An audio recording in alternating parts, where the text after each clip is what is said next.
I don't think there is that much difference between Hillary and Donald to begin with. The important thing to me is that the basic economic policies are actually not that much different. What we're seeing essentially is a rewind of 1980s, 90s. If you remember in 1980s, 90s, everybody was pro-deregulation, pro-private sector. It doesn't matter whether you're left-wing or right-wing, whether you're Bill Clinton or George Bush, it didn't matter. Right. What we're seeing today is exactly the opposite. Everybody's against globalization, everybody for protection, everybody for government spending, everybody for infrastructure spending, everybody for forgiving student loans. It's completely the opposite. So it doesn't matter whether you're hailing from the left or from the right.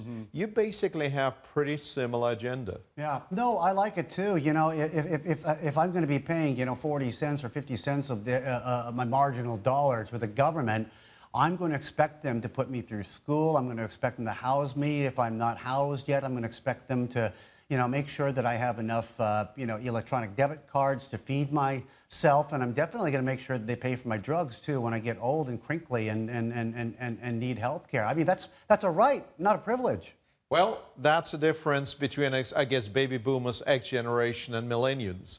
That millennial generation would agree with you that essentially it's a government's responsibility to make sure that the society and the community functions. Whereas baby boomers and X generations would argue it's the responsibility of the government to make people self-sufficient and to make them run by themselves. Right. So what you also have a generational shift. You not just don't have economic shifts, which are very considerable, but you also have a generational shift. Okay. And that's reflected in politics. If you look at Theresa May, she's the same as Jeremy Corbyn. There is no difference. If you look at Sarkozy and Marine Le Pen in France, they're exactly the same.